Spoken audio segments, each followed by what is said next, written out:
வணக்கம். சித்த மருத்துவ குறிப்புகள். பலாப்பழத்துடன் சிறிது கருப்பட்டி சேர்த்து சாப்பிட்டால் உடல் அசதி நீங்கி உற்சாகம் ஏற்படும்.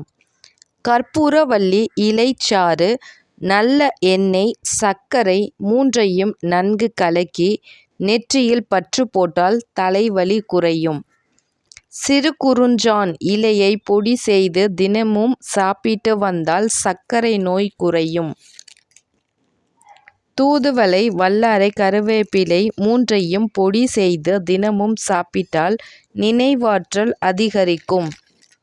எலுமிச்சை சாற்றில் தேன் கலந்து தினமும் காலையிலும் இரவிலும் தூங்கும் முன்னும் குடித்தால் இருமல் குறையும்.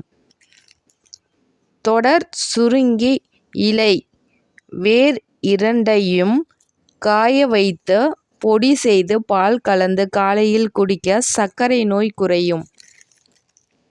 தேங்காய் எண்ணெயில் கற்பூரம் சேர்த்து காய்ச்சி மிதமான சூட்டில் நெஞ்சில் தினமும் தடவி வர நெஞ்சு சளி குறையும்.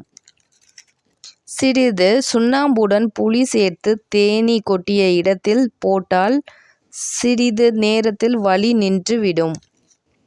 சுக்கு, மிளகு, திப்பிலி இவற்றை பொடி செய்து பால் கலந்து தேன் சேர்த்து காலை மாலை குடித்து வர தொண்டை வலி குறையும்.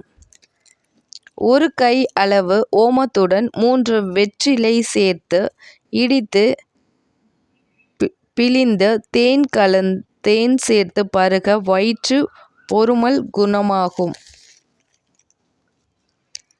அமுக்ரா கிழங்கின் இலையை காய வைத்து பொடி செய்து கற்கண்டு சேர்த்து பால் கலந்து காலையில் குடிக்க நரம்பு தளர்ச்சி குறையும். பொன்னாங்கண்ணி கீரையை வேக வைத்து நல்லெண்ணெய் சேர்த்து கடைந்து சாப்பிட்டு வந்தால் கண் பார்வை தெளிவடையும். வன்னி மரப்பட்டை தூளை காய்ச்சி வடிகட்டி 3 வேளை குடித்து வந்தால் மூச்சு திணறல் குறையும். மஞ்சள், உப்பு, நல்லெண்ணெய் மூன்றையும் சூடு செய்து சுக்கின் மீது பற்று போட சுளுக்கு குறையும்.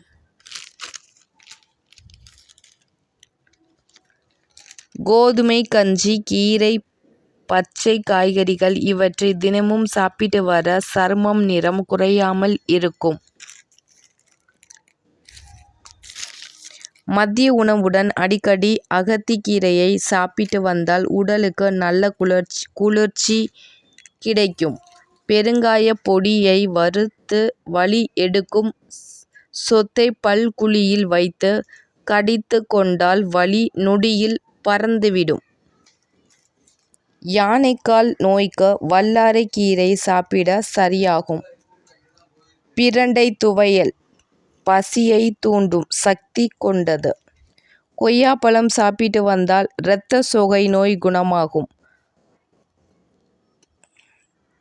தமரதம் பழம் சாப்பிட்டால் ஜீரண சக்தி அதிகரிக்கும்.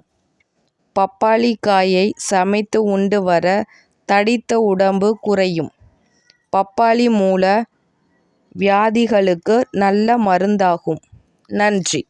எனது சேனலில் சந்தாதாரராக சேரவும் உங்கள் ஆதரவு மூலம் எனது பயணம் தொடரட்டும். நன்றி.